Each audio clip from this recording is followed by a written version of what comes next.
There are a number of private campgrounds in Washington State. I've never been to one until this day because you have to be a member or a friend of a member. I went with a friend to look at some of the sites that were for sale, everything between $21,000 and $90,000 each. Gold Bar Nature Trails is outside the town of Gold Bar in the north of Washington. It's about 46 miles by car from Seattle. There is a gated entry for your security. I'll start with the pros. There's no maintenance for any of the facilities except for your own campsite.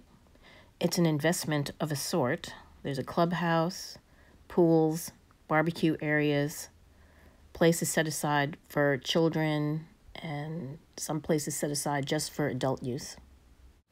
Owners and guests have to pass a criminal background check.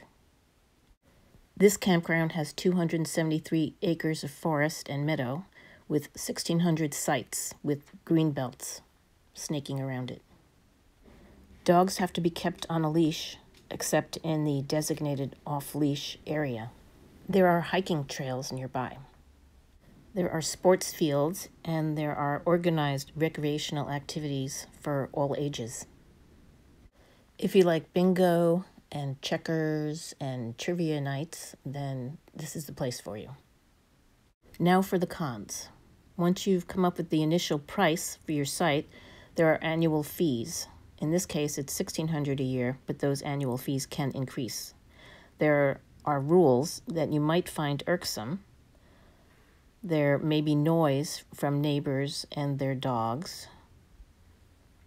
The sites are pretty close together, so you're not going to have a lot of privacy sitting outside. If you are close to the pools, playing fields, or barbecue areas, you're going to have the noise from those places.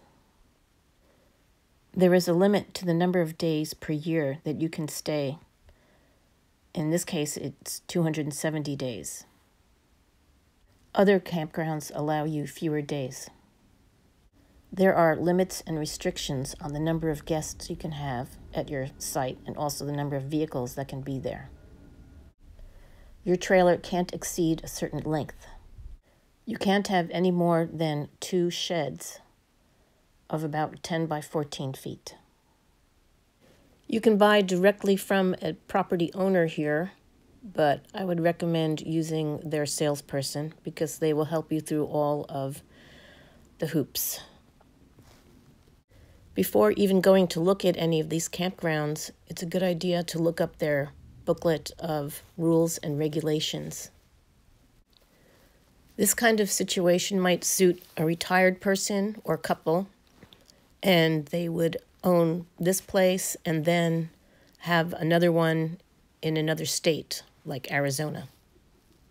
It would also be suitable for a young family with children because you can get to the outdoors within an hour.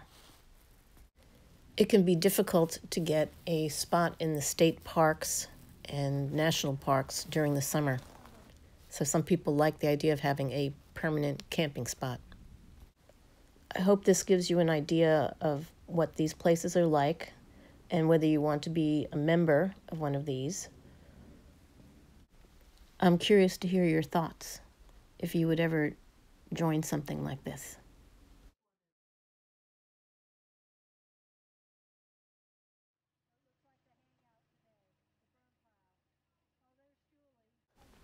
This site was my favorite. It just had a kind of homemade coziness to it.